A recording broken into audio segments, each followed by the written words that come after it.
I think he's done. Okay. Let's check. No, it's not done. I haven't even put it in already. Yeah, it's done.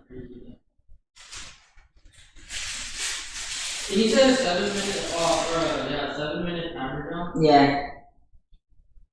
4:15.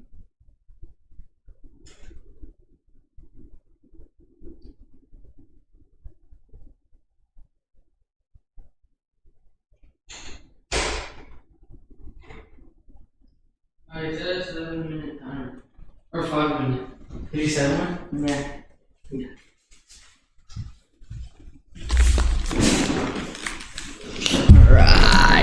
Alright. Okay, let's do this. Get on to the tutorial. So how'd you go with your homework? Did you take a stab at creating the plate? Did you do it, or did you wait Nope. for me to show you the answer? Hope you did, but no, seriously, give it a shot if you haven't already. I do think it helps you to learn. But if you don't want to, can't stop you. But I'll show you now how I created this plate. So first of all, I load in the image reference first.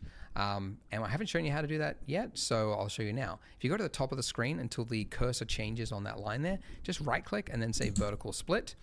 And then I now get 2 duplicate windows. This second window I can now make any other window type. So the one I'm looking for is image editor. Now go image and open. So the 2 duplicate windows. This second window I can now make any other window type. So the one I'm looking for is image editor. Now go image and open.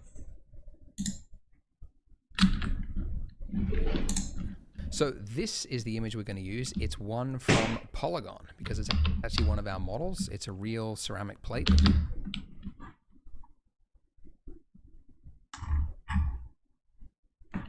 Where's Polygon? Wait. How to use Polygon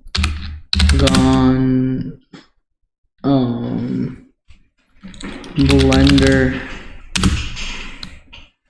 add-on.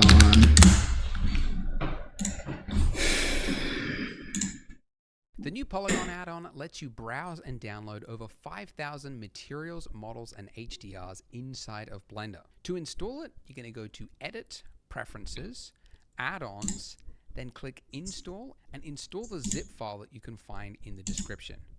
Then check this box, and you're good to go. Then push N for description. Then check this box, and you're good to go. Then push N for Nelly to bring up the properties, and then click the Polygon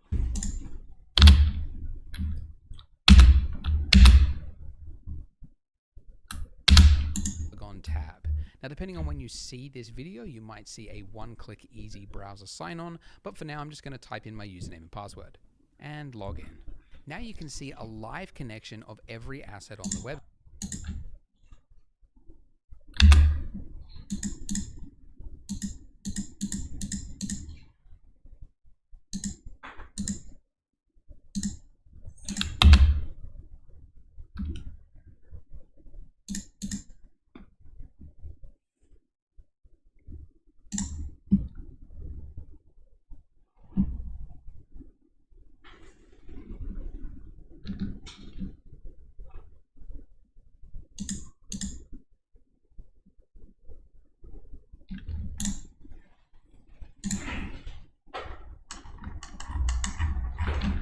Website. Yeah. Photo scan turned into the model, but I thought it's also just a really nice, simple modeling exercise for beginners. So why not model off of that? Okay, so Shift A, because you got to start with something. Now, a lot of you probably started with a cylinder, and that's a fine way to go about it, but I know from experience that the cylinder's got a top face on it that we don't need, and then the normals have to be...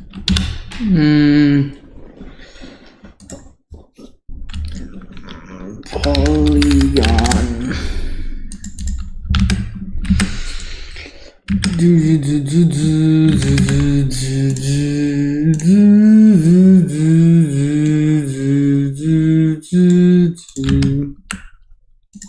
Ceramic wood.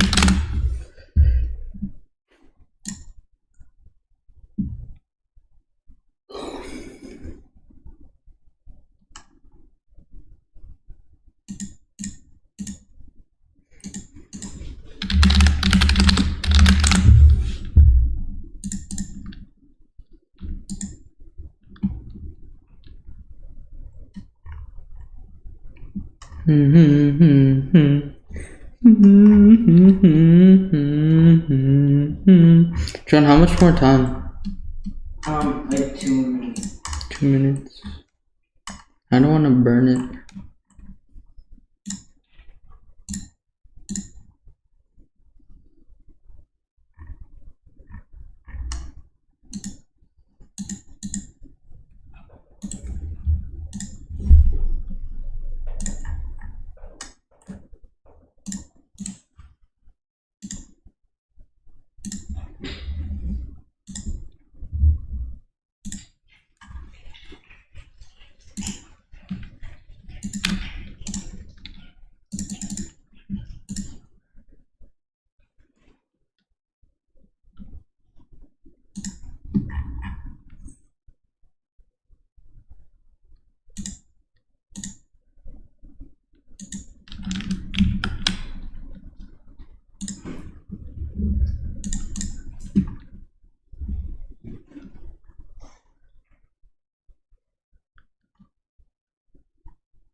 What is the name of this? Let deal with the size, and I find it's actually just easier to start with a circle and then build out from that. Okay, shift A, circle. So the circle settings, we obviously want to turn the radius down to be, yeah, just, I think I placed it roughly the size of like 2 donut widths anyway, like roughly 24, 30 centimeters, whatever. So anyway, a radius of around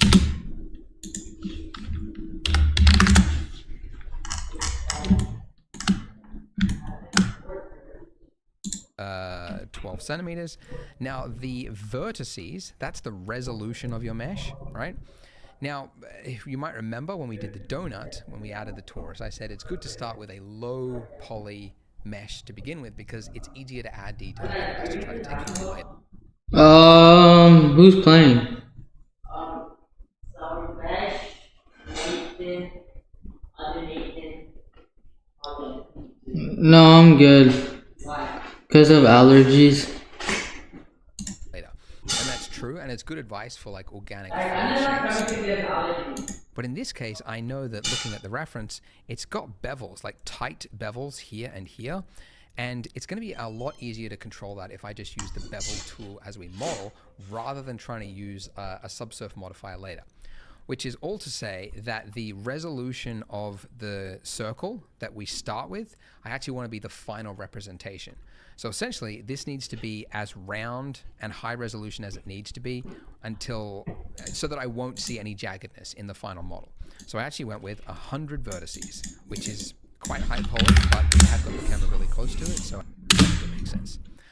Okay, so in edit mode, make sure you're in vertices selected mode.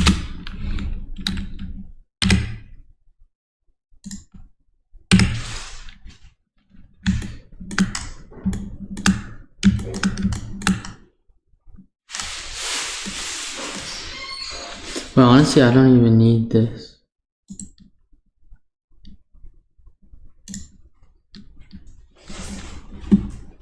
Did you take both? Bro, give me one.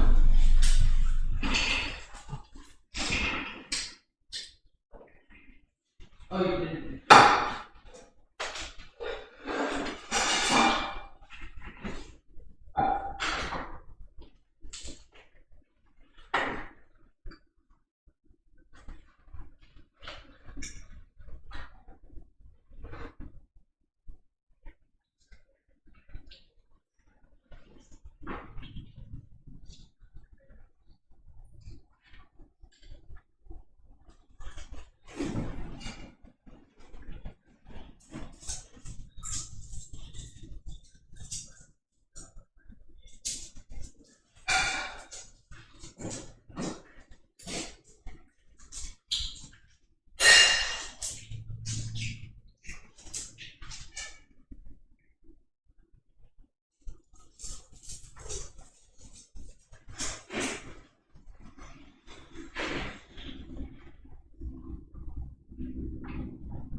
doing Monmouth, but then Ospreys.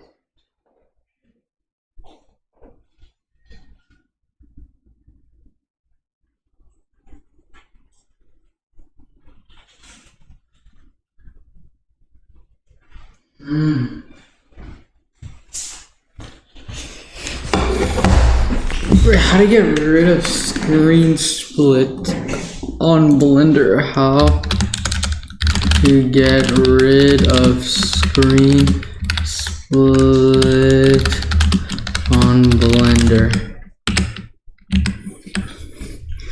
Double click on the split boundary.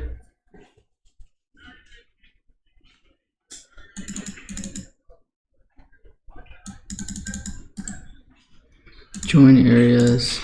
Boom.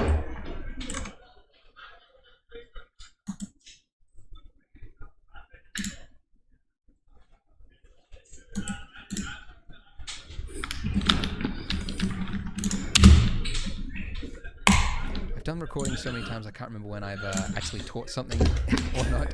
But you can swap in and out of these modes, by the way, by hitting the 1, 2, and 3 key. So 1 for vertices, 2 for edge, and then 3 for face select. Okay, so with vertices select, I'm going to start by creating this lip that goes up. So E and then Z.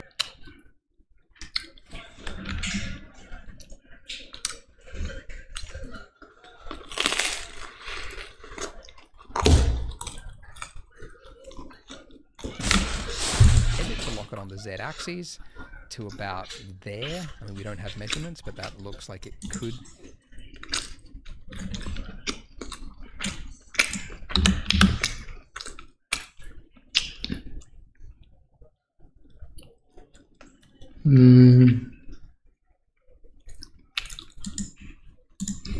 Be plausible, and I think it's on a slight angle, very slight, so I'm going to scale out.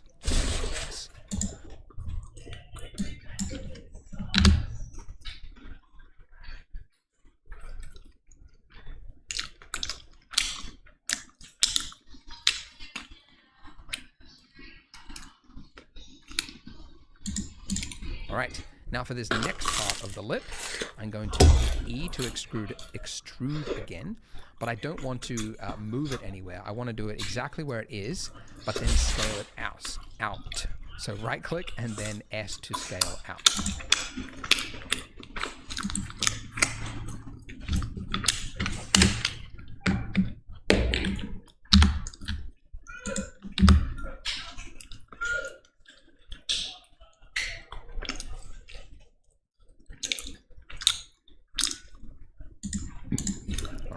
And it's a good idea also to just zoom out and see in proportion to the plate, is that lip about the right size?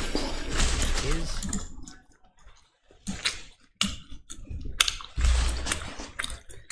That's pretty good. And now I'm going to do another lip on the other side, just going up. So E, Z to about there, that's pretty good. And then S to scale out.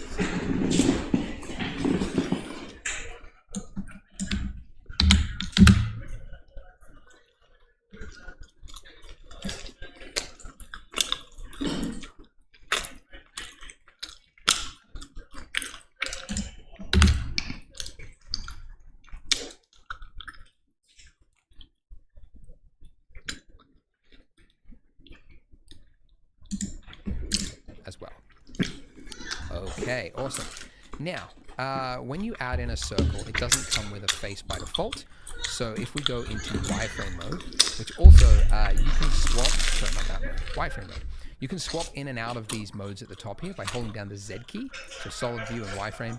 I usually just quickly flip in between those like that. All right. So if I hold down Alt and click on this line, you can see there's no face in the middle because wherever there is a face, there should be like this orange tint. So when I alt click here, I don't see the orange tint, which means I need to have a face. So F to create a face. Now we need some bevels. Okay, so we need a bevel that goes here, another one that goes here, and another one that goes here. So we did that when we added the sprinkle, and the hotkey for it is Control B. But I don't want to just create like the same bevel here and then do another one here and then another one here. I can do them all at the same time. So if I hit Alt and Shift and then click down these lines, if I did Control B now, I would get a bevel everywhere.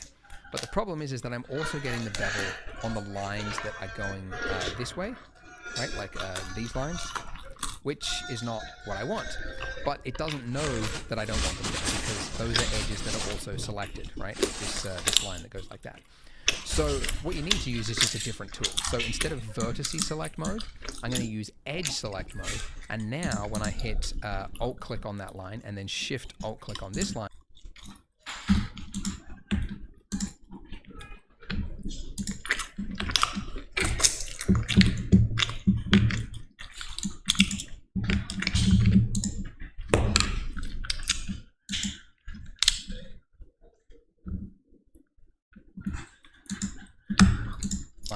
it's only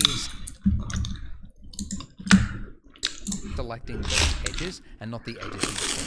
Which means now when I do Control B to create that bevel, I'm getting the bevel just where I want it on those three edges. All right, now the tightness of that, it's pretty tight, but this needs to be a little bit higher poly. So I'm just scrolling up on my mouse.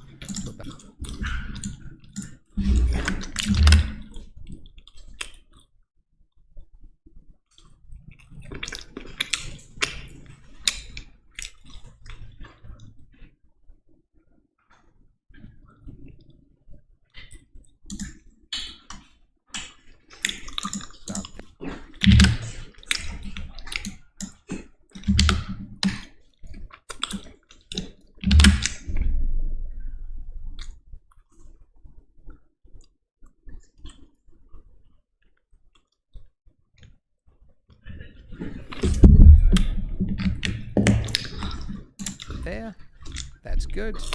And now solid view, mouse to about there.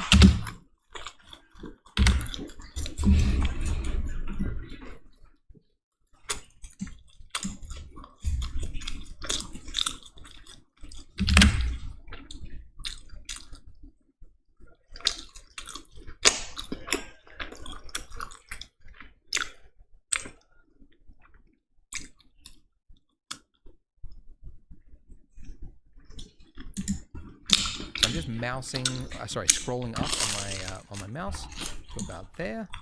That's good. And now solid view. Great. Pretty good. All right, getting there. Now we got a paper thin plate.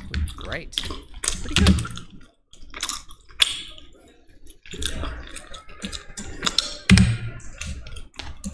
All right, getting there.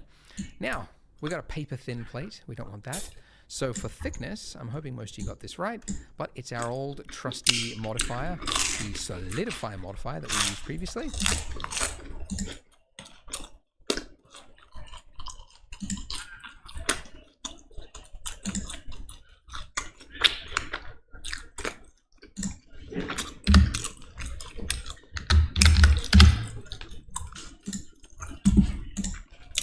Too thick by default. I think I went with 0.004, like that. All right, and then because I want to do a bevel on this edge here, I can't do it unless this solidify modifier is applied. So drop down and then hit apply. And now in edit mode, I've got both of those edges. So again, holding down Alt and Shift Alt, click on those two edges, and now I'm going to do another bevel right here. Alt, click on those two edges.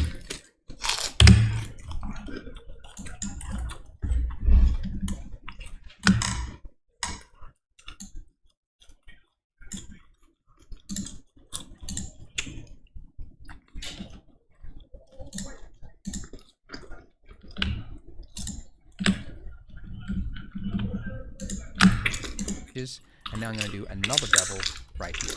Control B and pull it out. Now you'll see that it reaches a point where they start to overlap, and that's not good. I don't want that. I do actually want it to be a complete round form, like really, like essentially that. But you can see I can't really get it exactly right where they're just like meeting in the middle. So there's actually, when you're in certain states in Blender, you'll see at the bottom of your screen, along let me just do this. Along this line here, you can see you've got a number of shortcuts that it lists. And one of them says C for clamp overlap. And currently it's listed as off.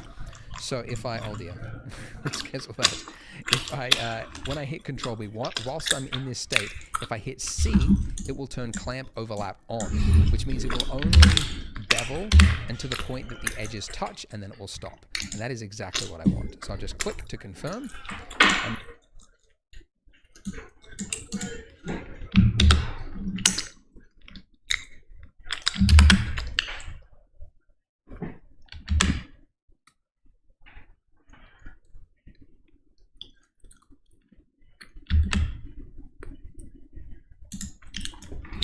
And now we have a plate.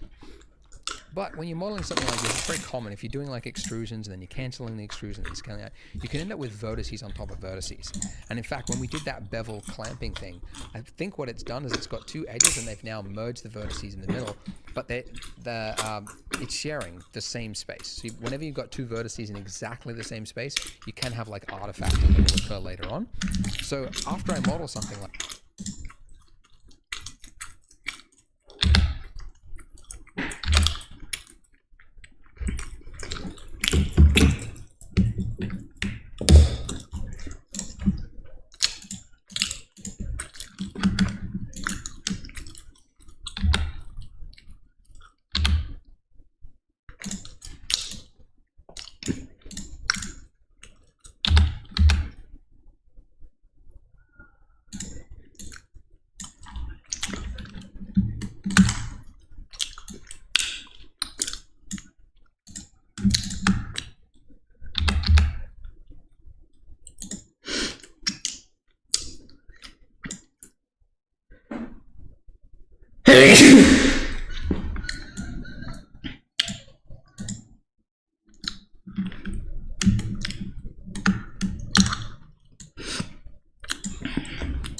this, I just go into edit mode. I select everything by hitting A, and then I want to find all of those vertices that are accidentally in the wrong place, and then hit M, and then I want to say merge by distance.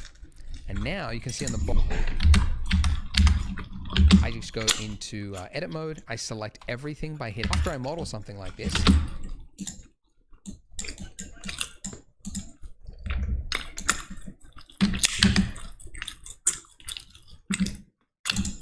I just go into edit mode. I select everything by hitting A, and then I want to find all of those vertices that are accidentally in the wrong place, and then hit M, and then I want to say merge by distance.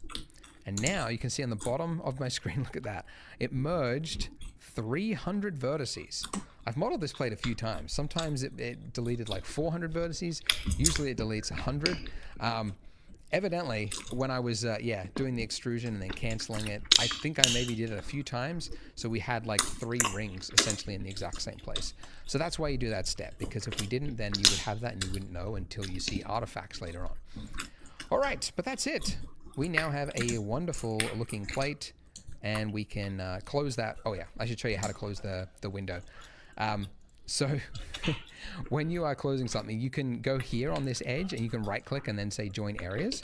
The other way is if you go to the top right hand corner of the screen, you get this little like targeting cursor, and then if you click and drag left or right, that will also merge. It's just that's how you used to create windows in Blender. You can also drag out from it and that will split the view. It's kind of an old habit of mine, but most people just prefer to, like, until the cursor changes, right click and then say that. But I still do that sometimes, and then I forget I'm doing a tutorial and I have to explain it. All right, so the plate, we want to make it smooth, so right click, shade smooth, and the reason we have flickering right here is the top of our plate is overlapping with the countertop.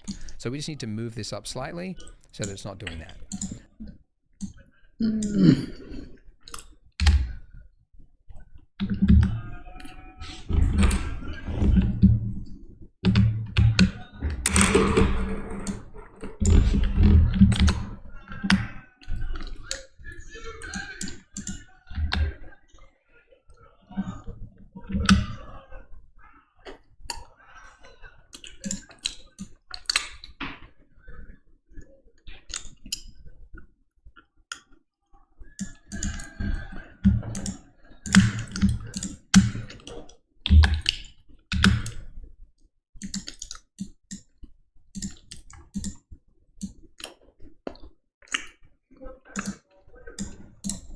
And if you actually go underneath your countertop, this is usually a very easy way to quickly make it so that it's touching. You just have a little bit of overlap, and then yeah, then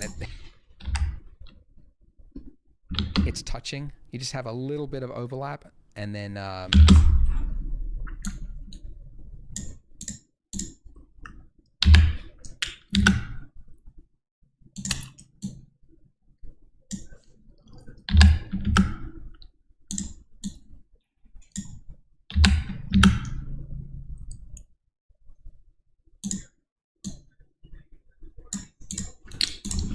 yeah, then it looks plausible. Awesome. We have our plate. Now, if I move out here, you can see this big giant arrow thing. This is our camera, and it's just too big. The visualization of it is so big that I've got lines in the way, and I don't like it.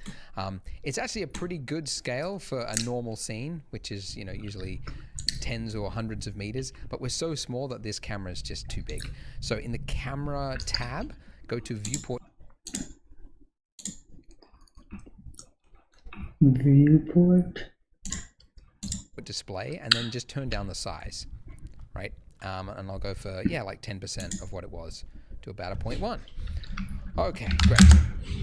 So what we want to do now is start laying out the scene. So first and foremost, I'm going to go into looking through my camera view, and I want to get the camera placement right. So hitting Shift tilde key, fly view, and then just scrolling down so that you get really small movements. Not that small, to scroll up a little bit, all right? And then I'm using Q and E to just change the height of the camera to be roughly where I want it. All right, so I'm gonna have a stack of donuts. So I'm gonna have like one here, one here, one here. So I'm just making room for that, essentially. I shouldn't use this annotation tool. It's being replaced in Blender. Like the new grease pencil is gonna be pretty amazing. But anyways, it's the old annotation tool. So yeah, let's start stacking some donuts. So selecting the base donut and then shift selecting the icing. I'm going to duplicate that by Shift D and then moving it up along the Z axis until they start to touch. Now there is actually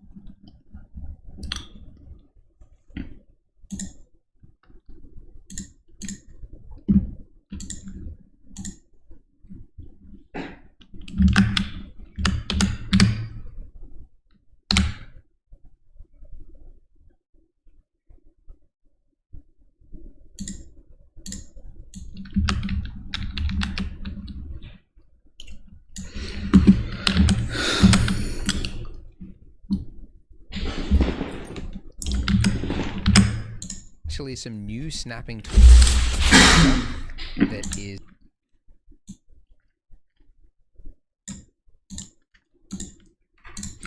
now that sees, I'm going to duplicate that by Shift D, the base donut, and then shift selecting the icing. I'm going to duplicate that by Shift D and then moving it up along the Z axis until they start to touch.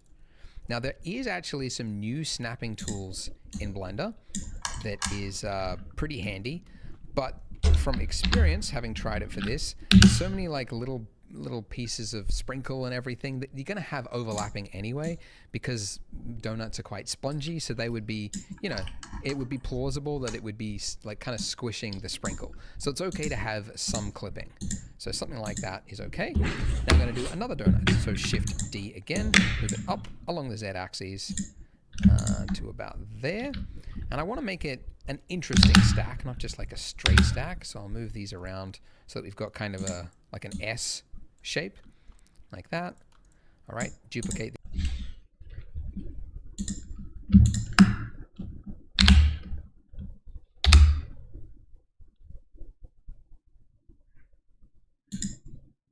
These again. So this is going to be a stack of 4.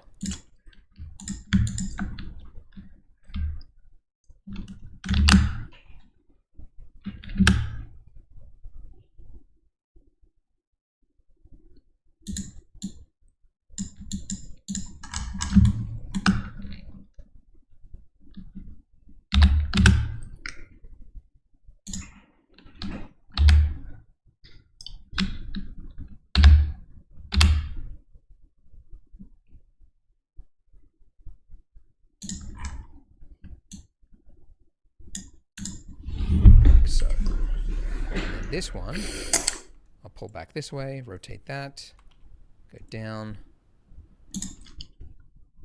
All right, and pull it back a little.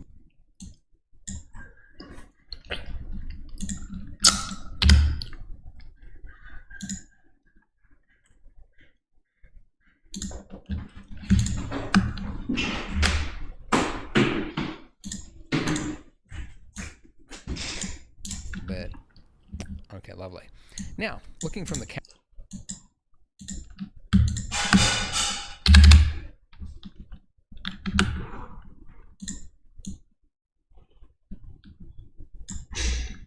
You can see a pattern that has emerged.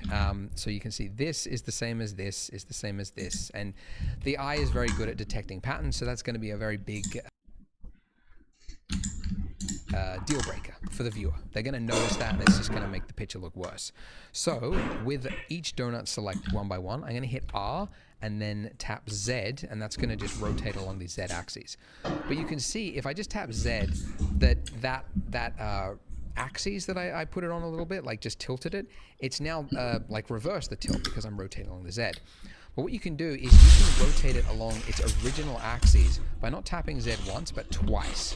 Okay, and you can see that the line has now changed a little bit because that's putting us now into the local Z axis. So the original rotation of that donut, it's the Z axis on that one, not the C one. So yeah, that's the way I will do it. And I just want to rotate it until I get a different pattern.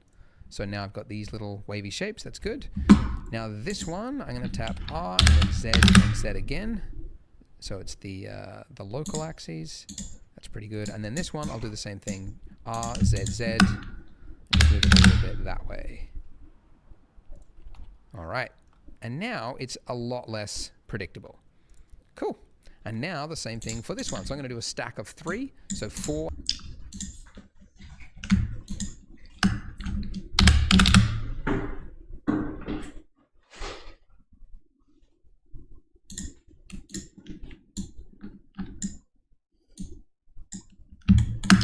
And then 3 on this one, so Shift D, Z.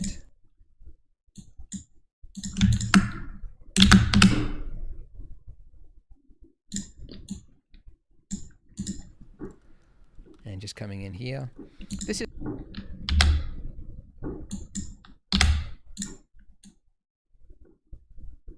isn't hard, this is just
so just a little finicky, right?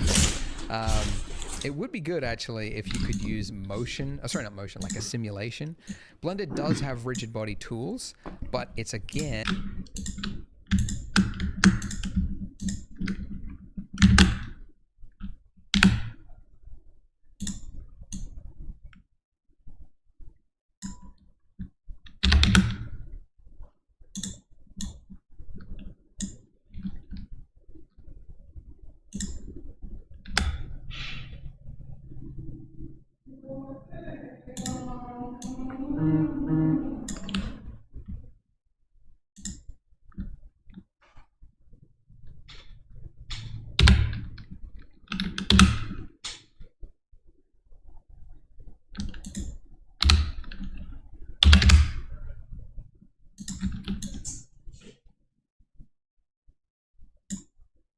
Yeah.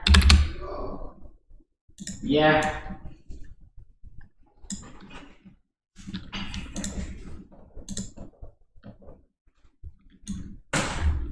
and if we had more funding from some people, we could improve it because the rigid body tools are pretty janky. They don't work well for small objects and it's very fiddly to set up.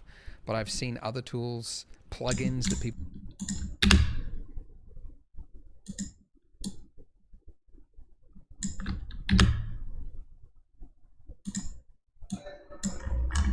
No, I'm not coming. Okay. people have made imagine where placing objects is actually a simulation. So you just draw across the plane and you could have like donuts just spawn in and like tumble on each other. And it just means that you don't have a lot of this finicky hand placing of stuff. But for a simple scene like this, I would probably hand place the donuts anyway because you can finesse it a lot better than you would in a simulation anyway. All right, so just like before, making it, try and make it look interesting as I can. Move this one closer. That's pretty good. And then, so that we don't have the repeating shapes, R, Z, Z,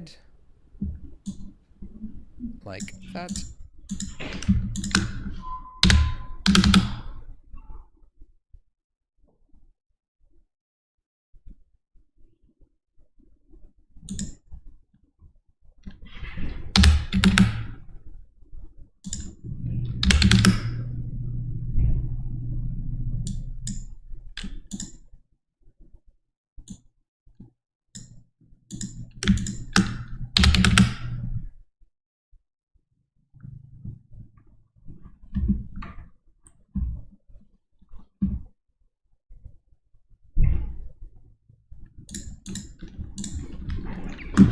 Pretty good actually. This one. Okay, move that. Okay. All right, here we go. Oh, did I not hit? Hang on. Did I? Z? Oh, okay. I thought maybe I didn't tap Z twice, but evidently I did. It's just, it's got this weird gap, which I kind of have to close now. Okay. Sorry if you can hear traffic. I am right next to a road. I thought, hey, I need an office. Why don't I get an office right next to a busy road with glass? But I'll be moving out of here soon. Planning to move country, if I can. I won't say where I'm moving to.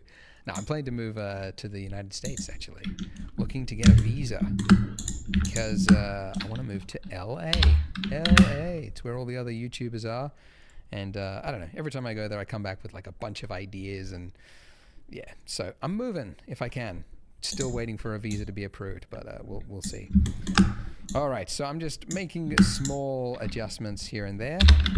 All right, and the final donut that I will create, take this, I'll just take this bottom one, Shift D, and I'm gonna make a donut which is going to be like rotated to the camera a little bit. So yeah, let's move on one axis, Z here, and it's just gonna be like this. Because this is a much more readable shape that tells you exactly what it is. Because I mean, these stacks could make you believe that maybe it's bagels or like little mini cakes or something like that. So having this one.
rotated towards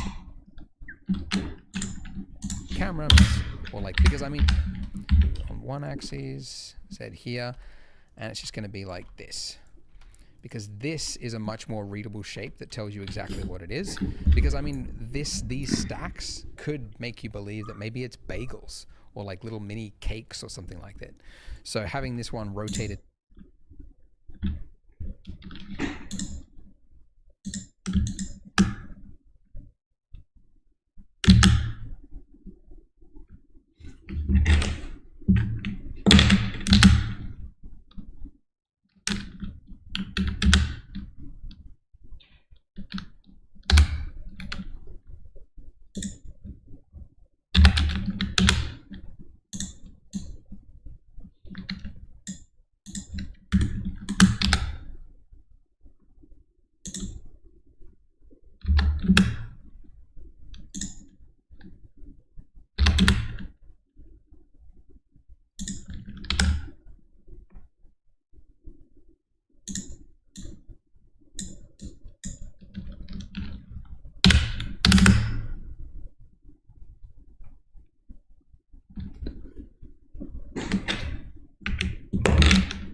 That actually looks somewhat good. Oh, that actually looks somewhat good, bro. What in the world?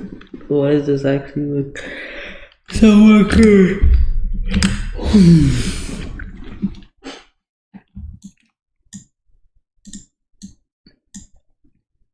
If I switch to cycles,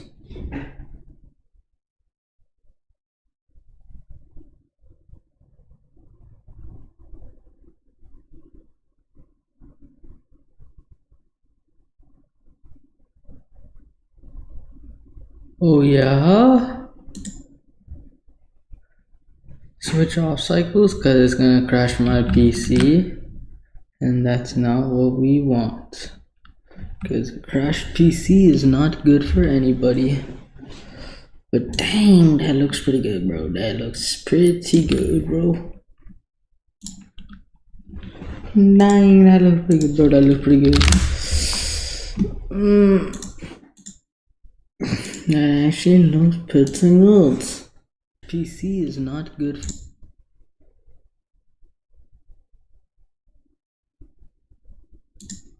It towards the camera makes it very clear that these are donuts. Awesome. Right. Cool. Now, it wasn't supposed to be that we have round sprinkles on this side and then long sprinkles on this side. That's just because we were duplicating shapes. But because we've done this with geometry nodes, it's really simple to just swap it out to be something else. So this one here, I actually just want it to be the long sprinkles. So in your geometry node dropdown, click long sprinkles, and there we go. It's just swapped it out. And now I can mix it up a bit. I can say this one here, I want to have round sprinkles. This one at the bottom, I don't want to have any sprinkles. On here, I want to have round sprinkles. This one at the bottom, I don't want to have any sprinkles. So it's just a bare donut, because those do exist, right? This one, I'll say round sprinkles.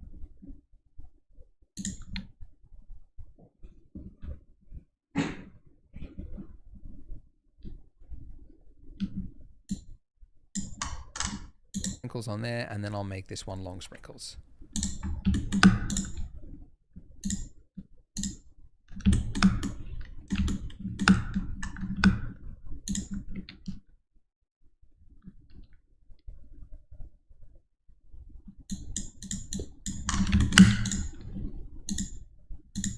How do you make the no sprinkles one, on I'll all? say round sprinkles on there, and then I'll make this one long sprinkles. Yeah, and then maybe this one I'll delete it as well.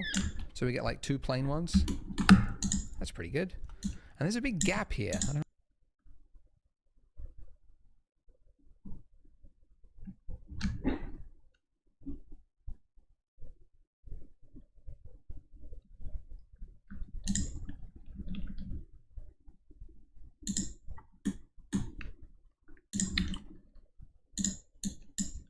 know why.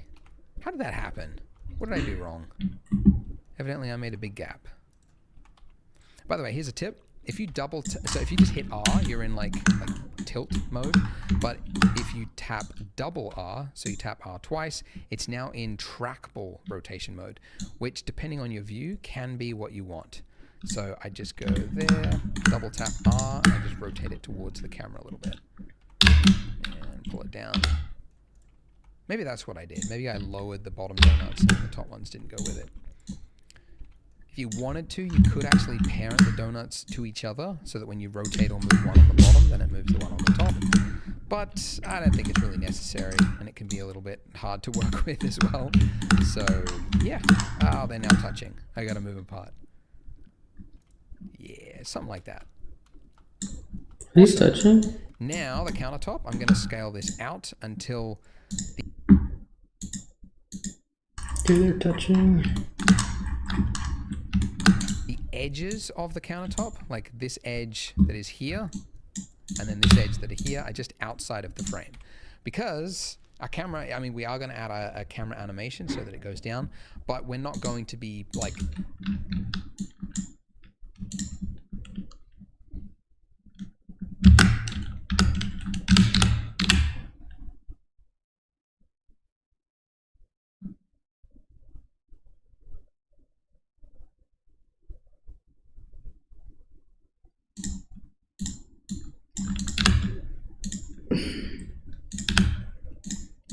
doing a 360 pan of the donuts so that we able to see the rest of the scene.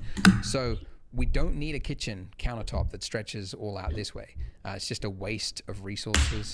So we're just gonna literally just stop at the edges of where the camera can see.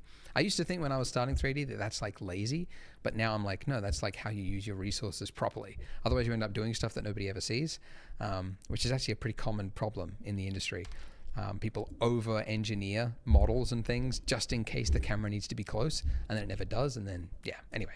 Now, I do want a backsplash for this, so I'm just going to duplicate the bottom plane here. So Shift-D, pull it out to, you know, roughly there, and then I'm going to hit R, and then X, so I'm rotating it along the X-axis, and then just holding down Control to snap it to the nearest 5-degree increment.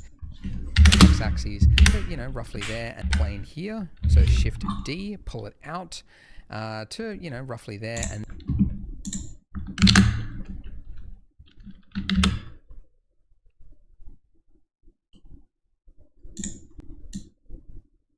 then I'm going to hit R, and then X, so I'm rotating it along the X-axis, and then just holding down Control to snap it to the nearest 5-degree increment. And in the top left-hand corner of my screen, I'm just looking for 90. There it is. So I do a single click. I'll move this up, like so, and now we have a backsplash. And the final thing we'll do before moving on to the next tutorial is create some different donut colors. Now you could actually do the same thing as we did for the sprinkles and create that random through color ramp option for this. The trouble I've found with I'll move this up like so.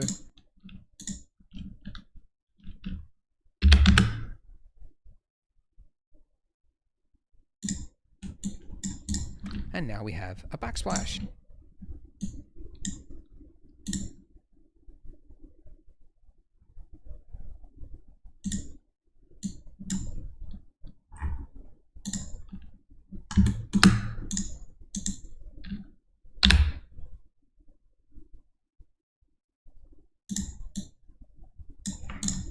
And the final thing we'll do before moving on to the next tutorial is create some different donut colors. Now you could actually do the same thing as we did for the sprinkles and create that random through color ramp option for this. The trouble I've found with doing it for the donut icings is that you can sometimes just end up with a bad batch where you've got like a string of like yellow donuts and you can't change it because there's no sample option for the random thing. So I find it's better if you haven't got enough objects to instead just manually set up the colors, and it also just allows you to finesse it as more of an artist. So a long way to say we're going to create different materials for each of the different icings. So the one that's already there, we'll just call it pink icing. And now, so I definitely want that one to be pink, which means these ones that are directly behind it, I definitely want to be a different color. I definitely want that one, we'll just call it pink icing. For each of the different icings. So the one that's already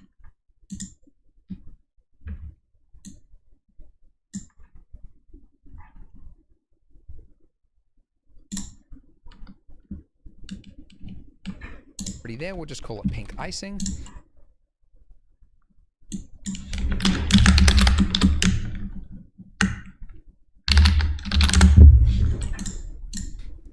And now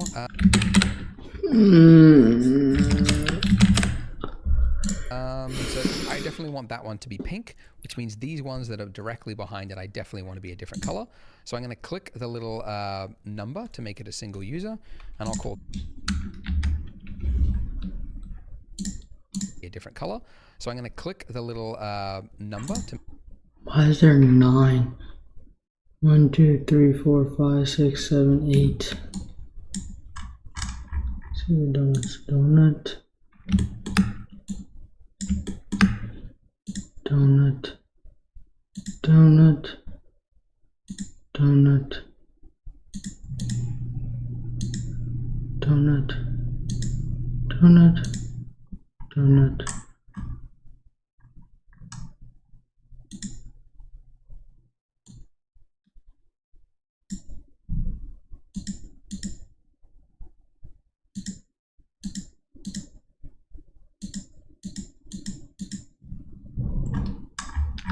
We have 1, 2, 3, 4, 5, 6, 7, 8.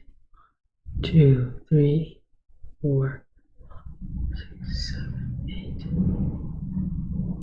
And why does this say 9? 1, 2, 3.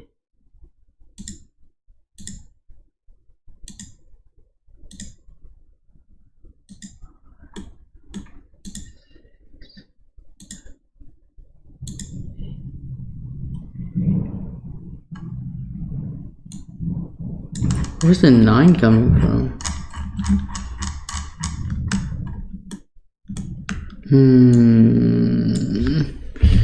One, two, three, 4, 5, 6, 7, 8. That's weird. Okay, whatever. To make it a single user, and I'll call this one blue icing. Blue icing.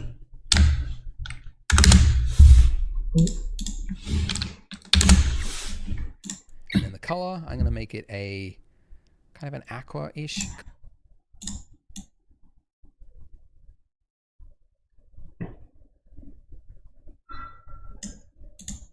Color, it's going to material select, there we go. This one here, I'm going to make it a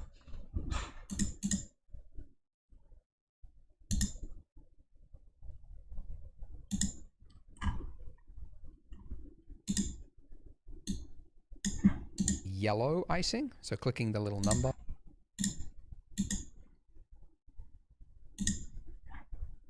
Next to it, there we go. Yellow icing. Yellow icing, and then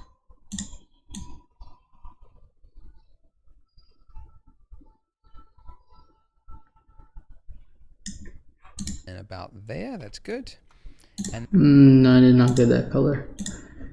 Ooh, that's good.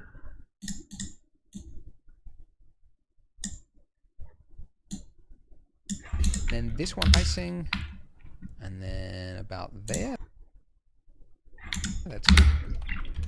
Yellow icing, and then about there, that's good.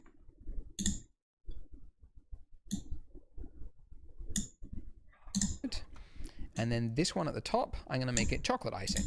Click the little number.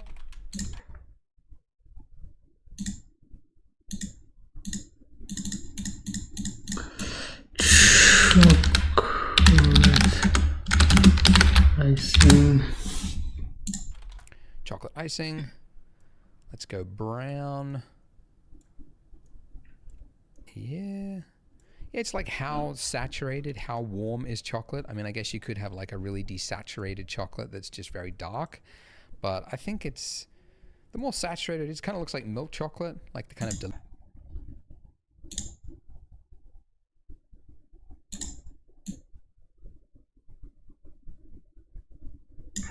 delicious. But I think it's the more saturated chocolate that's still saturated. Icing. Let's go brown.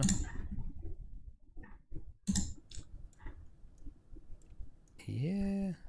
It's like how saturated, how warm is, I think it's, the more saturated, it's kind of chocolate that's just very dark. But I think it's,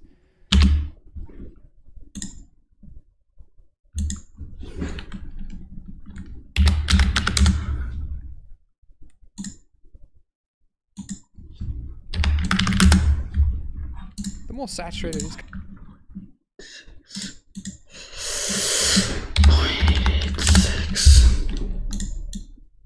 kind of looks like milk chocolate, like the kind of delicious, not the really super dark stuff, which I do actually like as an adult. Hated it as a kid, but now, I don't know, normal chocolate is just way too sweet. Okay, that. Now the top one.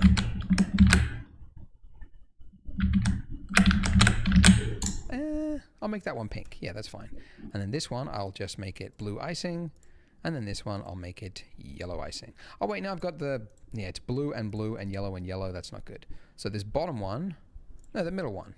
Yeah, yep, middle one, I'll make it chocolate. Bottom one, I'll make it blue.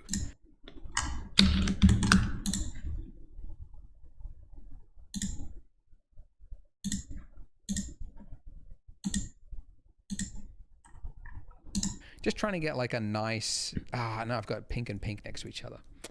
All right, maybe this one will be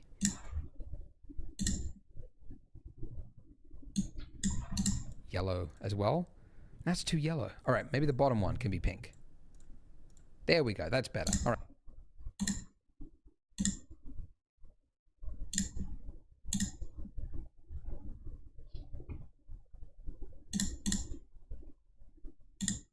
Right, so I don't have any like, it now looks more natural, which is just more random, I guess. No, less random, because I'm like manually finessing it myself. So it's less random, but it looks more random in a way. Anyway, finally, before we move on, let's start labeling our objects. So first of all, I want to make sure that my plate is inside of my environment collection. So I will now call this plate. This bottom one, I will call it, let's call it counter. And then the back one, I'll call it the back.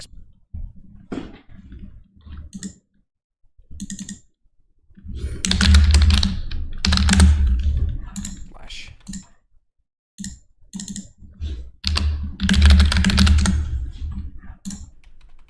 Backsplash.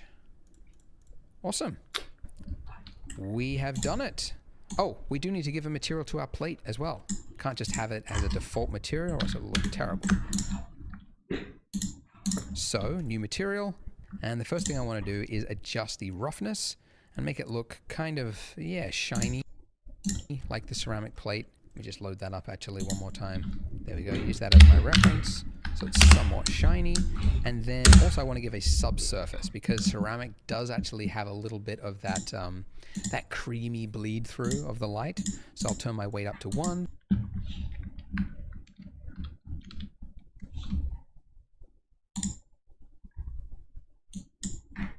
Radius all set to 1, and then the scale 0.0.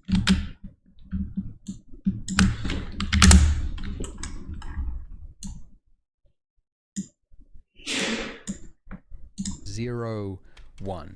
So a very small amount of subsurface scattering, and it'll just help it a little bit. The color, I'll also turn down it to make it a little bit not so white, and then I'll make it slightly yellow, a little bit yellowy, creamy color, just like over there. If you want, also, you can buy the plate. It's just not a free model, but it will add realism to your scene if you want to have a plate that is actually real and photo scanned, and it's got all these little speckled little things and divots across it if you want. It is optional. All right, so that is it, guys. Join me in the next part, and we're going to get into lighting. I'll see you there. And then go.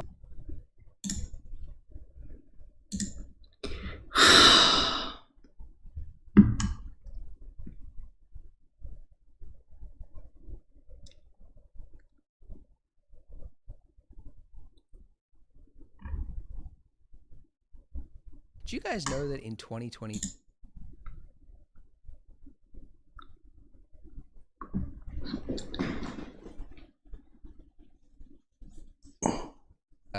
let's call it counter, and then this back one, I'll call it the backsplash.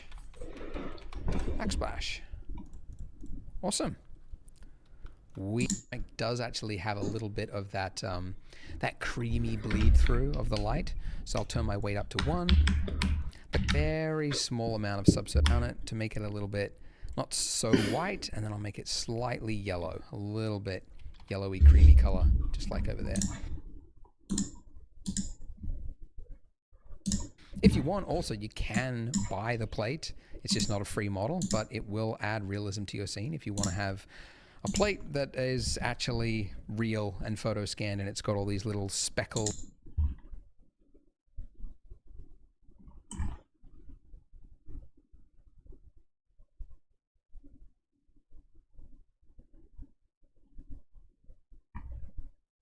And then God said, let there be light, which is the topic for this tutorial. Now we want to create the look of a morning kitchen countertop. Like you just woke up in the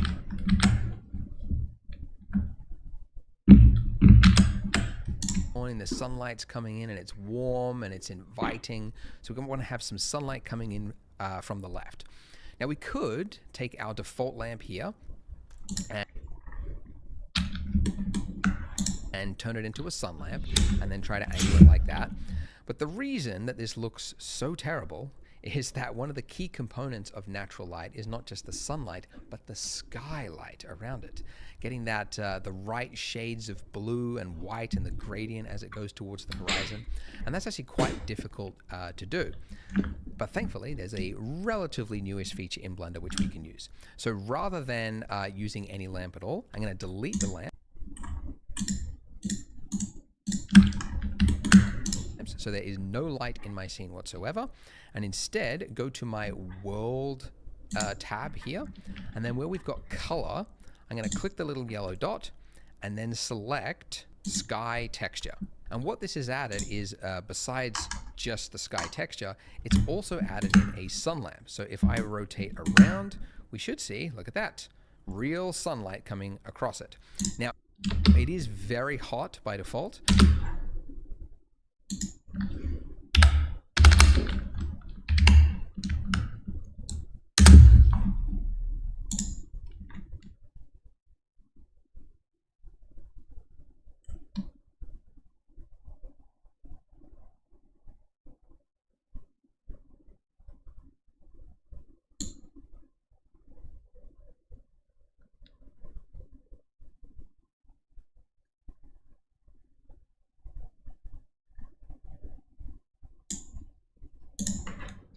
So if you go to your render settings, underneath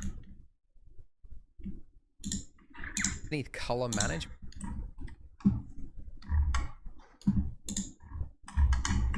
at the very bottom here, you've got an exposure slider, which you use actually quite a lot. You can see the lighting has stayed the same, and it doesn't have to re-render anything. This is purely just adjusting, the sensor essentially on your camera.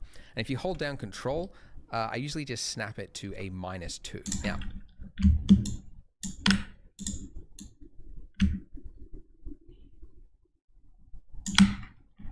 back to the sky settings. So what this is, essentially it's created the exact look of the sky, a real sun lamp, that little sun disk over there, and everything will change depending on what you set, like the elevation, right? If you set it to be like really low in the sky, well, that's like morning light. And you can see it's changed everything to be like a warm look, right? So we got like really warm light over everything. And if you change it to be like noon, like the sunlight is coming directly above it, you can see it's a lot colder. And that's because as the sunlight goes lower in the sky, it's now passing through more of the atmosphere. So it's like decaying the light, and you get, you get like an orangey look. But as it goes more vertical, then it's a lot more clearer and cleaner. Anyway, it's a very cool setting that is relatively new in Blender. But yeah, so I'm actually going to leave it at the default at around 15 degrees. The one thing I will change though is the sun size. So you get like really, like clean, hard shadows from the sun. And this sun size here, the reason for this very weird measurement, 0.545 degrees, is because it's actually the real sun size in relation to the Earth. But there are reasons for changing that, because if the sun goes through a cloud, then obviously the cloud is now lighting up and it's creating more of a dispersed look. So from the look of the camera, I usually just adjust this to be like a 2 or a 3, and it just makes the sun a little bit softer around the edges and a little nicer, at least according to me. Awesome, so looks better, but now we have another problem, which is that the skylight is just bleeding in from all directions, right? Because obviously it would. So we need to create an enclosure around it to obviously act as an indoor space. And just before we do that though, whilst I was preparing for this tutorial, I noticed that the donuts are a little close to my backsplash here. And that matters because we're going to use depth of field later to make things that are behind it are like out of focus, but we can't really do that if it's too close to the backsplash. So I'm just going to increase the distance there and also just scale it up a little bit, because now that it's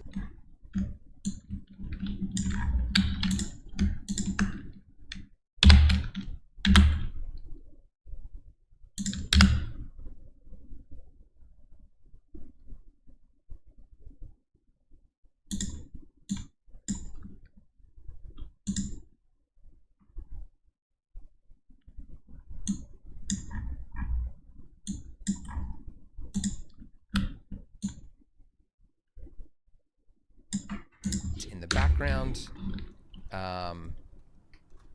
Yeah, otherwise you'll see like the corners actually appear in the render, which we don't want. So just make that a little bit bigger, move it up. Okay, that's pretty good. So essentially, yeah, you just want to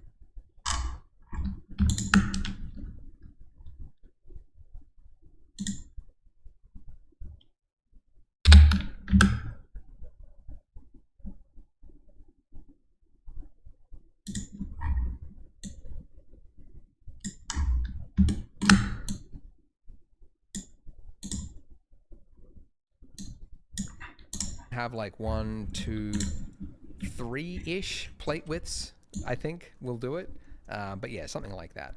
And I also now just want to make sure, but yeah, something like that. 3-ish.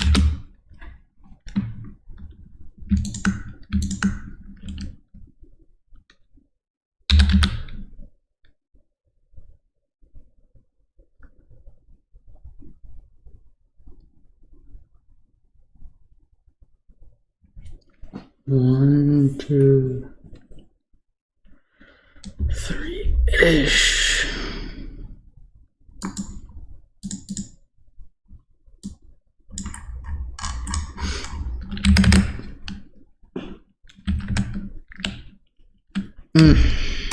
Plate widths, I think will do it. But yeah, something like that. And I also now just want to make sure, just fiddling around with this now, but yeah, this has got to be positioned exactly on the plate as well. Awesome. Okay, so that enclosure. Obviously, to create that enclosure, we are going to be adding in a cube. So Shift A, Mesh, Cube. Awesome. Okay, so that enclosure. Obviously, to create that enclosure, we are going to be adding in.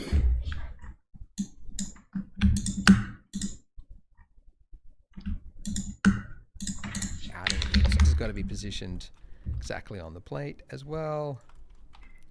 Awesome. Okay, so that enclosure. Obviously, to create that enclosure, we are going to be adding in a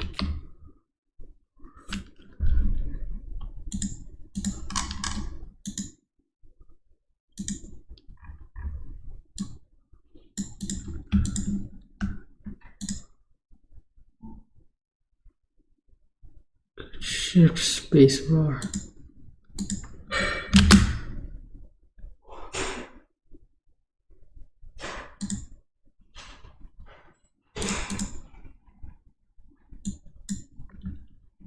Wait, how to move origin point in Blender.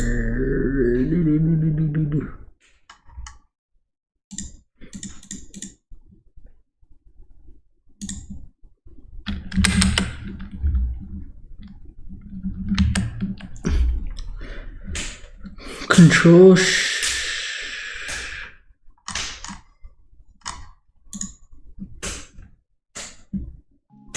So this is a pretty easy one. It was just driving me crazy because I didn't know how to do it. But if you have an object in Blender and you want to move its origin point around independently of it, all you have to do is hop over to the options section.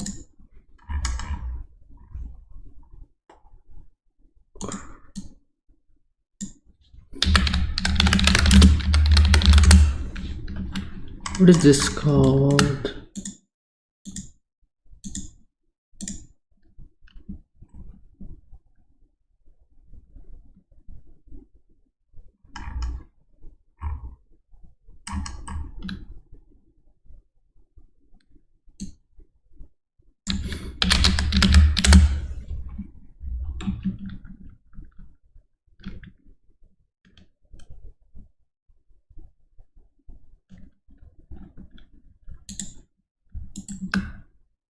Oh, that's simple.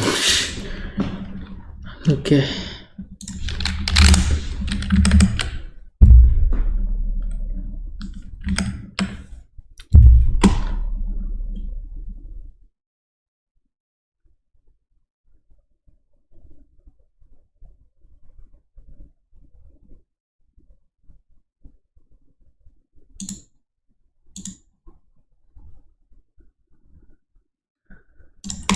cube. So Shift A, Mesh, Cube. Shift mesh. And I want to scale this down because although it is like a kitchen, right? Nothing outside of the frame is going to be in the shot. So making it bigger than it needs to be is just going to add to the render times because then light has to bounce around those things and yeah, not good. So yeah, something scaled about that. I don't know, something like that. Now, really what I want it to do is just like that corner here, I want it to be locked to this point. Like I want to move it to that point. And previously in Blender, this was a really fiddly process. I would have to tap G and then Z, move along that, and then try and time it here, and then here, tap G and then Y and move it. And it would never be exactly correct. It would always just be slightly off. Well, now there is a new feature in Blender, literally, that came in this release, 4.0, that has changed the game. So there was a bunch of snapping improvements. So I will show you them now. So it's actually easy to understand if you just go into wireframe mode. So if I tap G, so I'm moving my cube, if you hit B, it now enters you into a new state called snapping mode. So the first thing it's asking you is what is the origin of the object that you're moving that you want to be the snapping point. So essentially, as I mouse over this, you can see the cursor is changing. When it's a circle, that means it's gonna snap to that face. If it is a crosshair, that's that edge. If it's a triangle, that's the middle point of the edge, which is sometimes useful. And if it's a square, then that's a vertice. So this is on the object that is selected right now, okay? So I obviously want that corner vertice, so I'm just gonna do a single click there. Now, after I've clicked, you can see I'm able to select whichever point in the rest of the scene I want to snap it to. So just like, again, it's a square when it's a vertice. So when I'm on these faces here, right there, I'll do a single click. And there we go. So you can see it's perfectly aligned it with the bottom of that backsplash there. Now it is a little weird, I'll be honest, like, maybe it's more weird because I've been using Blender for so long. Maybe beginners find it a little bit easier. But yeah, like the fact that you're in a move state, then you're hitting B, and you will be moving it, but it's in a snapping mode rather than a placement mode. It is a little weird. And also, just to make it even more complicated, you can hold down Alt at any point and then middle mouse to drag around. Because sometimes you want to snap like that point, but then you need to select a point underneath an object. So you can hold down Alt middle mouse and then find that point and snap it to that. So that's even weirder, but I'm very glad it's in there because it is great, but it is just like, takes a little bit to wrap your head around. But I will continue using it actually. So in face select mode, in edit mode, you can see this is too high up. So I can just, I mean, I could try and place it like this, or I could hit B and then go this point to that point. Same here. You can see this is too high up, so I can just, I mean, I could try and place it like this, or I could hit B and then go this point to that point. Same here. G, B, this point to that point.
pretty useful. I mean, it doesn't have to be this exact. I mean, this is just stuff that's outside of the game, but.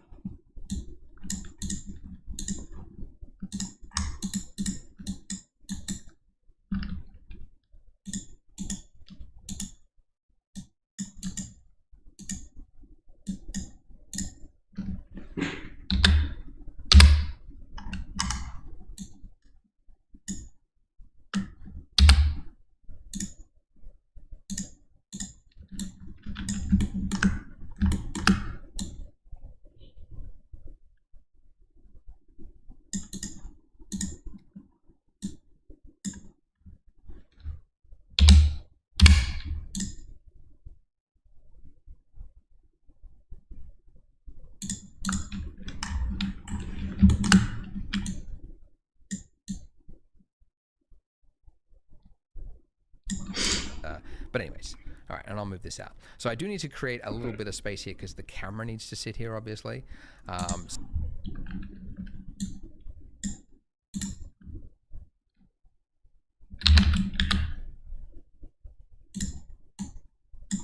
So there needs to be a bit of space there. But if I move inside, you should see some flickering. Yay for flickering. The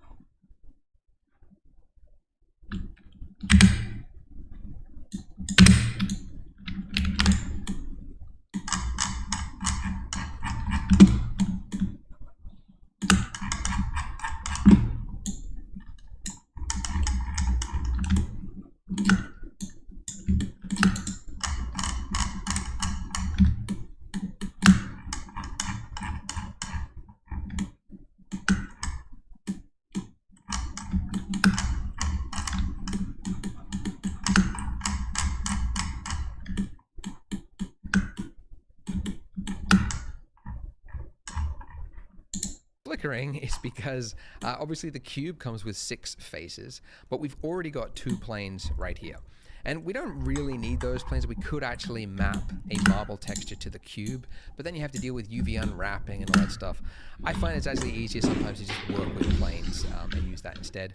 So instead, with the cube here, I'm just going to remove the 2 faces that I don't need. So the back face and then this bottom face.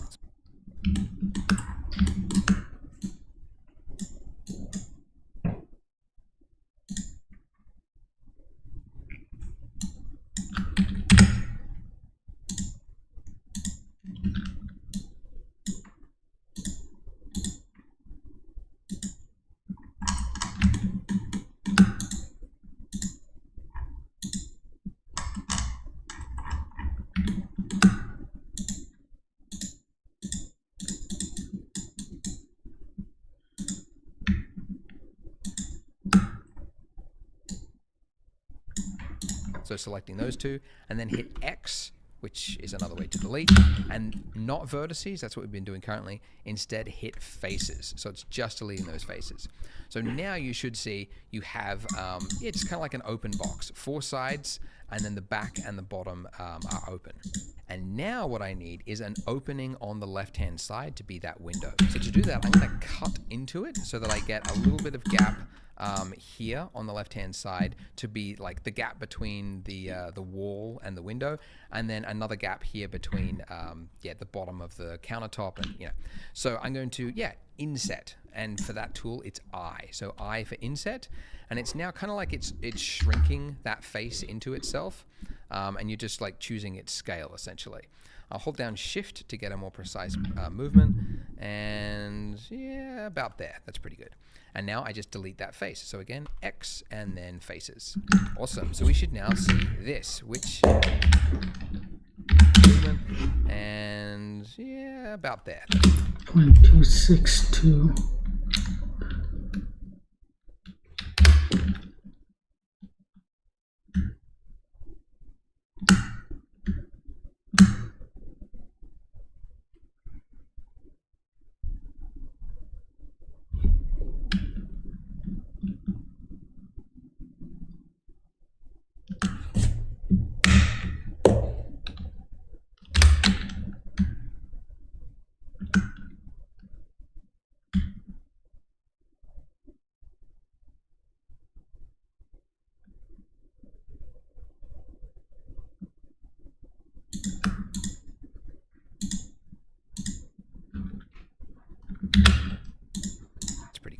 And now I just delete that face. So again, X and then faces.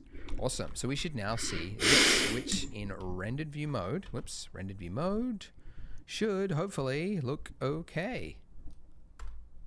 Yeah, not bad. Now this window frame here, it really is just acting like the control for the light.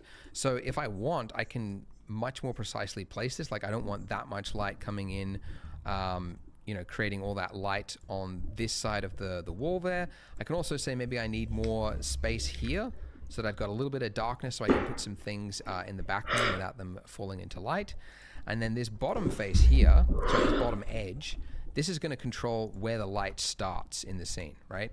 So if it's like all the way down here, then it's, yeah, anyways, you get the idea. Just sort of shaping the light. Awesome. And now with the camera selected, I'll just move this down a little bit, angle it up. There we go. Awesome. I mean, you can also just do this in fly mode. Shift till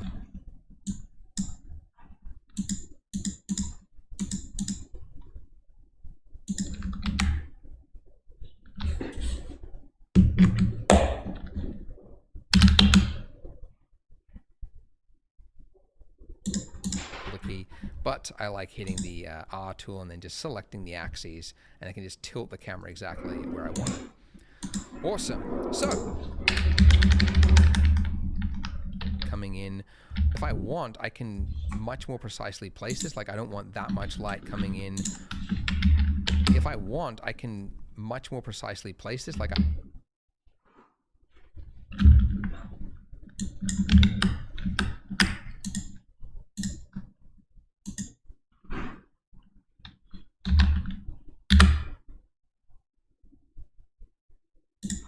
I don't want that much light coming in, you know, creating all that light.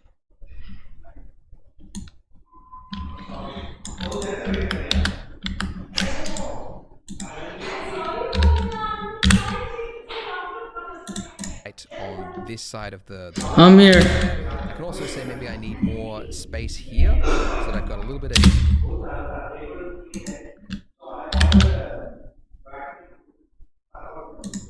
darkness so I can put some things in the background without them falling into light. And then this bottom face here, sorry, this bottom edge, this is going to control where the light starts in the scene, right? So if it's like all the way down here, then it's, yeah, anyways, you get the idea. Just sort of shaping the light. Awesome. Yeah. Anyways, you get the idea. Just sort of shaping the light.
Awesome. And now with the camera selected, I'll just move this down a little bit, angle it up. There we go. Awesome. I mean, you can also just do this in fly mode, Shift tilde key, but I like hitting the R tool and then just selecting the axes, and I can just tilt the camera exactly where I want it. Awesome. So much better. We've controlled the skylight, so the skylight is now longer coming in, but we have uncontrolled lighting in the sense that this wall here, that's over here that is supposed to represent the rest of the kitchen is hitting and receiving all of that sunlight, and it's just filling in all of this space on the right hand side. And that's not good because we want shadow. Shadow is actually a good thing. It helps reveal form. A lot of new artists, like, they get scared of shadow. They try and like fill everything in and light everything. You do want shadow. Shadow is a good thing. So all this uncontrolled space is not good. So essentially we need to do just like what you do in the real world, and that's to create a, like what a photographer would do. They make like a black fill card, right? And that's just to essentially stop bounce lighting from hitting the subject. So it's a good excuse to learn about a new feature. So with the cube selected, if I go to the materials and then hit new,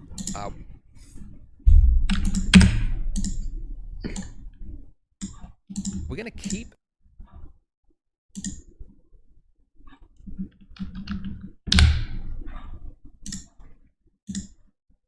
the white material for everything else, right? White walls.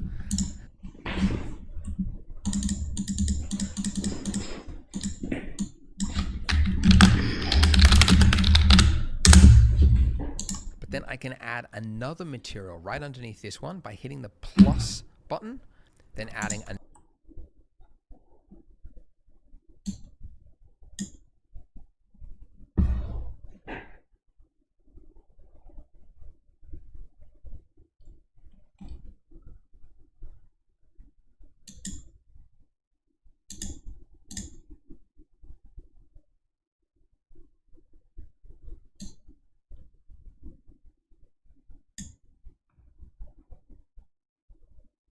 another material right underneath this one, right? White wall. We're going to keep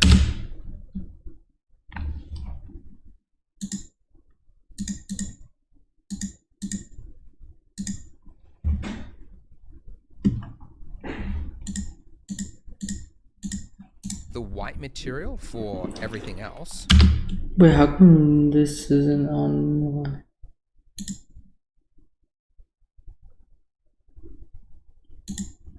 Right, white walls.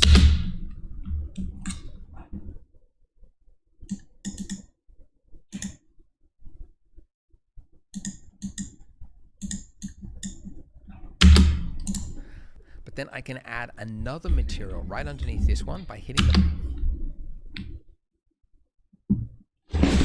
Q. Oh, right here. I'm slow. plus button.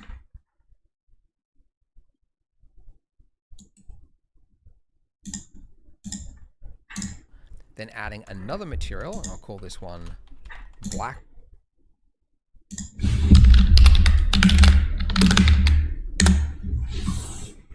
Wall.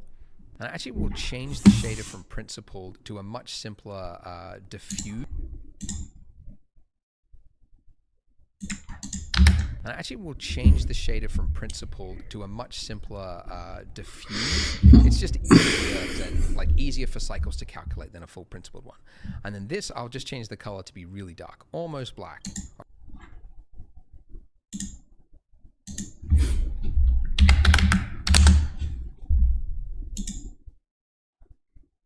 All right, and next one.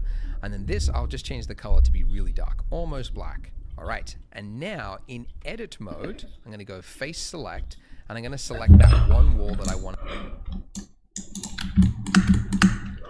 In edit mode, you're going to go face select and change. I have the black wall material too. And then here I select it from the material list, black wall, and then hit assign. And importantly, you won't see the assign select, these buttons. They'll only appear when you're in edit mode. So if you don't see it, it's because you're not in edit mode. So in edit mode, select the face, then you'll see it and hit assign. And now we have much more control. Because this light... No. I don't know. I wasn't thirsty.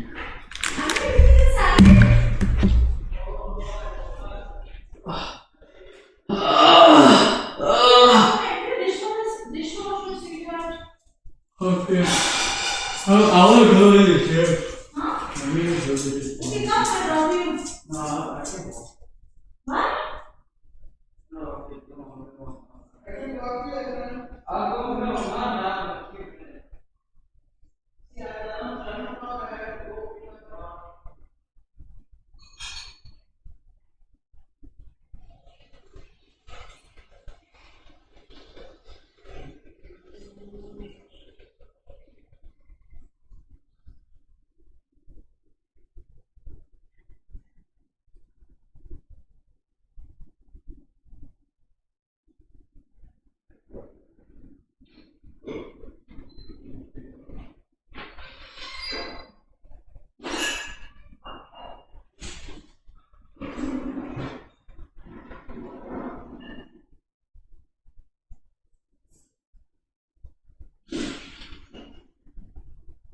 So tomorrow when it comes, I told the boys to use the thing. They tried so much. Then there's no of me. When it is, this hand is also small. We can't. John. No, we can't. Immediately. No, sir. Training is easy. You have to play all immediately. I got very bad. I'm glad that we want to So then I what? So what is to this? So what is to that? I'm glad something is hard. What are you talking about? I always have to do this. Really? 96 is a snack.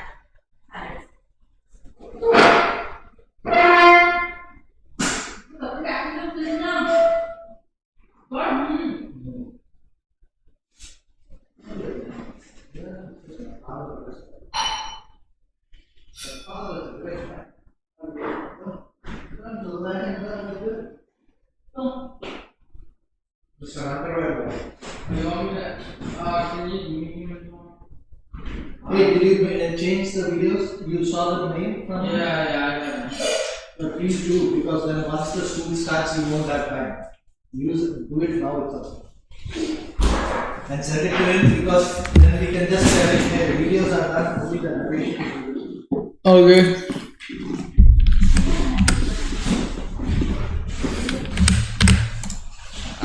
This sunlight is hitting this wall and it's currently dark.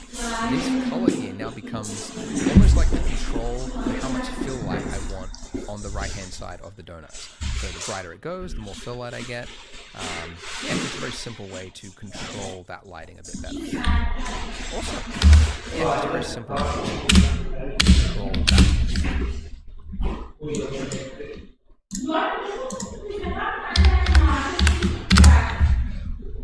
lighting a bit better. Awesome. That's looking pretty good. The other thing I'm going to do is I'm going to adjust the sun intensity. So there's a separate measurement here just for intensity. Now you could drop the intensity of the whole sky texture as well. But when you do that, it also drops the sky texture, right? And so I found it was like after a while, I was like it was very hard to control. But I realized, like, if you keep the strength at 1, but then you reduce the sun intensity, you could, like, for example, reduce the sun intensity and then increase your exposure. And then it's like the sunlight is there, but it's a lot softer, right? It's not, like, so overbearing. But essentially what I want to do, I'm going to set this sun intensity to 0.5, so it's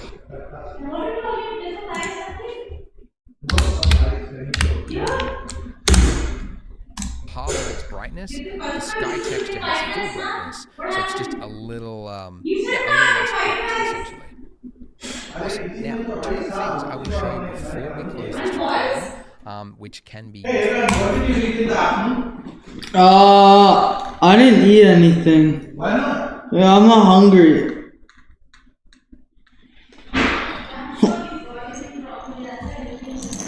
One is how to import a model, okay? Because although as you begin, it's good to understand modeling tools and know how to build things. When you start building scenes, it's very common, professional artists and studios, to just make use of model libraries, because there is so much you need to model and basically fill in to create a realistic, believable scene. It's just too much for one artist to do. So it's very common to make use of model libraries. So what I want you to do is click the link in the description and you will find this model, the wood utensils, which we're going to put in the background.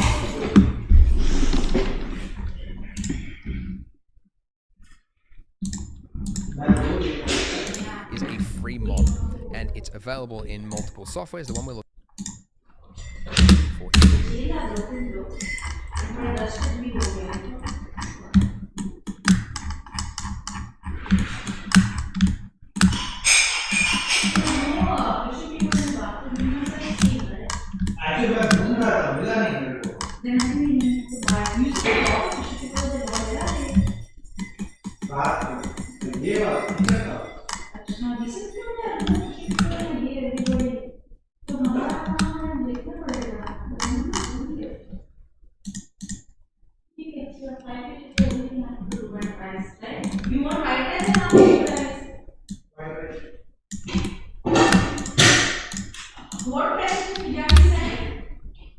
see.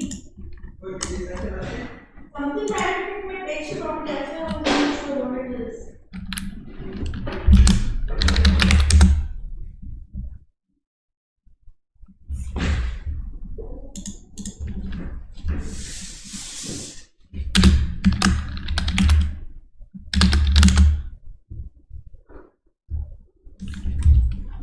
Is the Blender file. So hit download on that, and then just like before, unzip the file that you receive, and inside it you should see a bunch of textures and then one .blend file.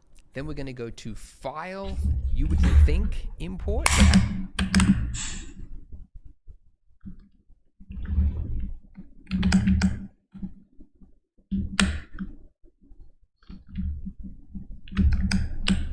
actually this is for external file extensions, like not blend files. If you want to import a blend file, it's actually the append option. Okay, so now we select that .blend file, double click it.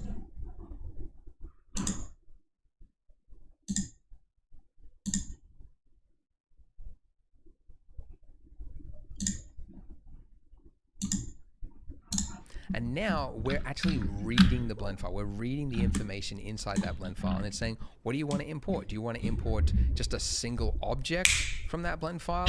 Do you want to import a texture or a material perhaps? But in a lot of cases, if it's just a blend file that contains like one model, it's often going to be in a collection, a single collection. So go into collection and then just click the one that's there and then hit append. And now, even though there is multiple objects as part of this, it's just brought in all of them and it's put it into a collection already, utensils jar 001. So now I'm just going to move this into the back of my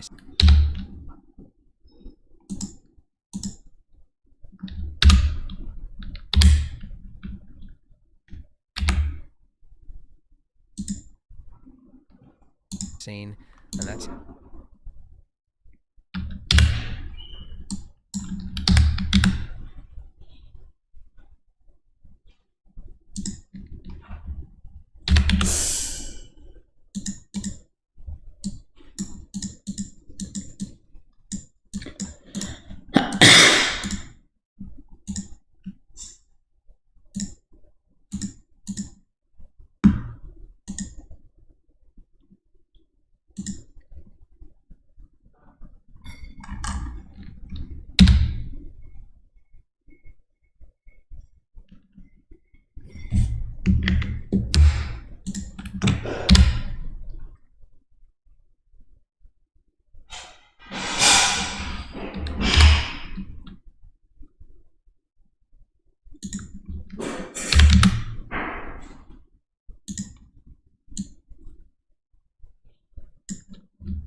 That's it. So that's how to import data from one blend file into another. It's going a little slow.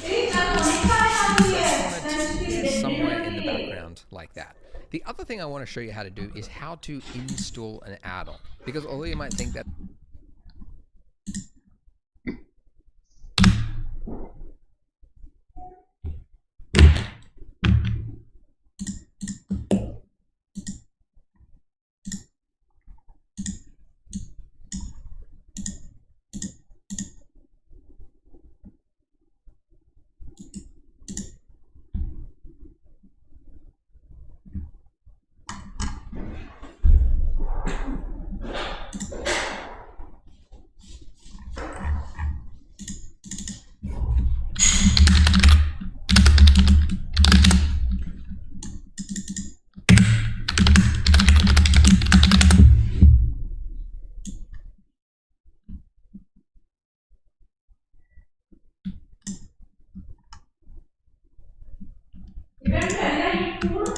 I don't know.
That's kind of like an advanced user thing. You will very quickly realize that a lot of workflows rely on add-ons. So add-ons are very powerful and there's a lot of them out there, and it's not actually clear how to install add-ons to beginners. So I thought I would include that.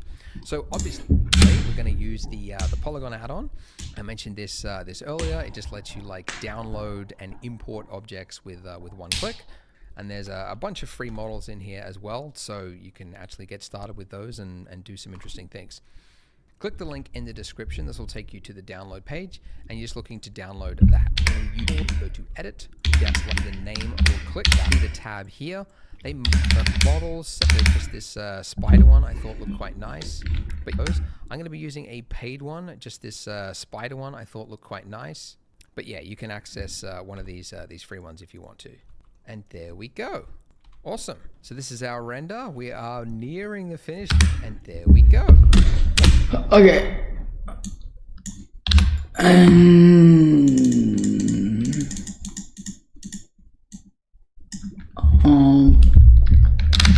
Plant.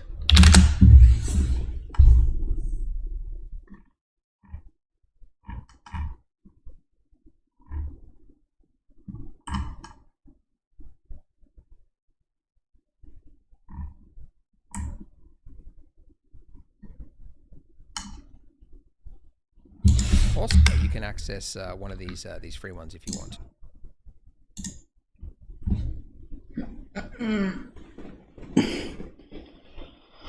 Oh yes.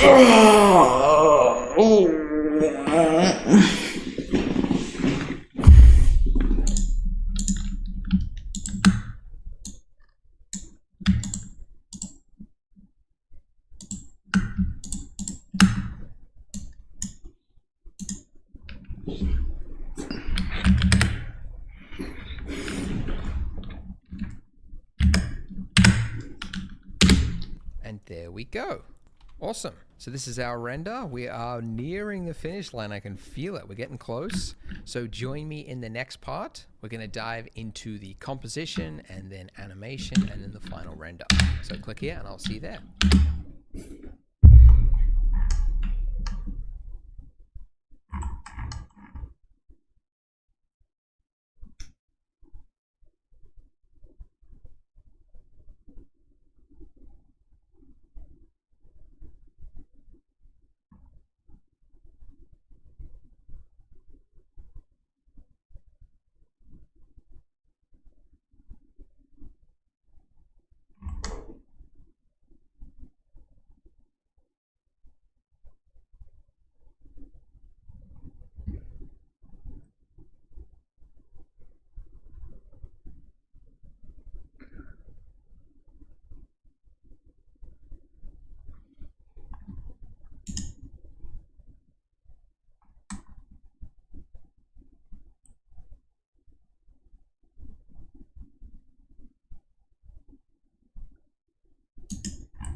Did I want to drop you? No, because I have to Because? I have to empty the dishwasher, right? Okay, then you come back and do. Okay, then sure. Give me a second though.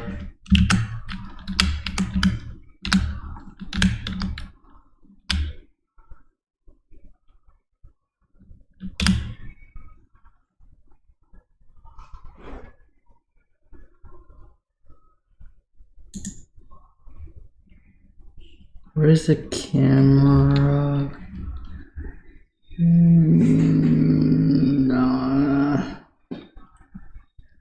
Daughter. What in the world?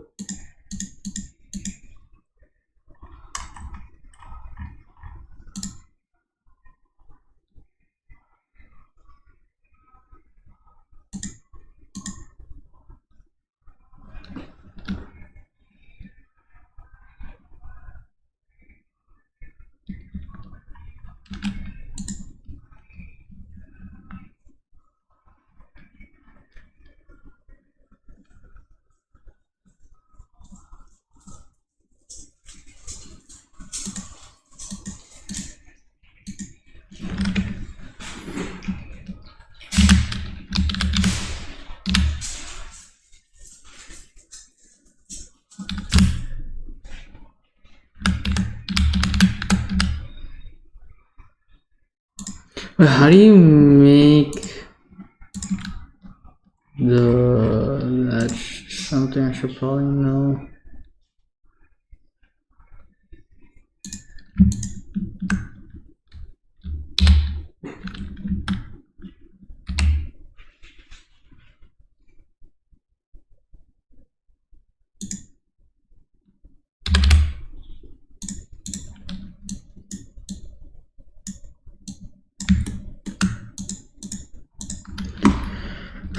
How to make camera on Blender bigger, resize the camera, Sometimes it's just active toolbox.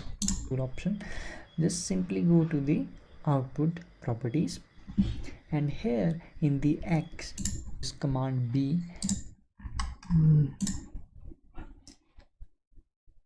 The camera to our preferable 80 for apps section to our preferable resolution.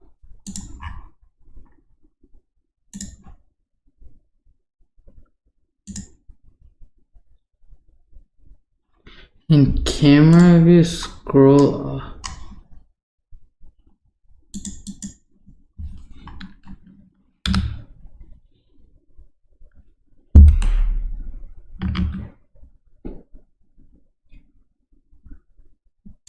on camera view here.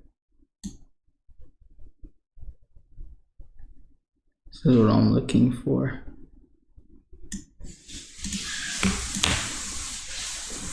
And if I shift tilde,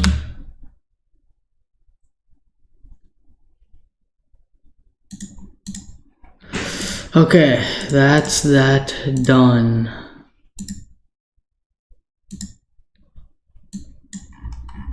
Okay, now we're getting somewhere.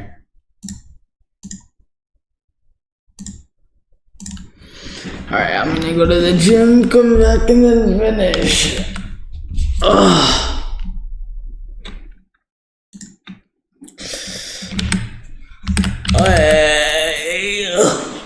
Oh, God.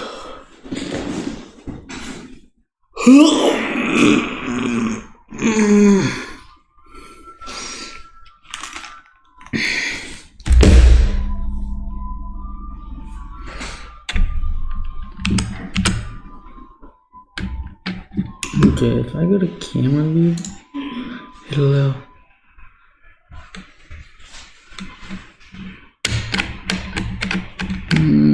actually, should I do it? Boom. Oh, it's in cycles.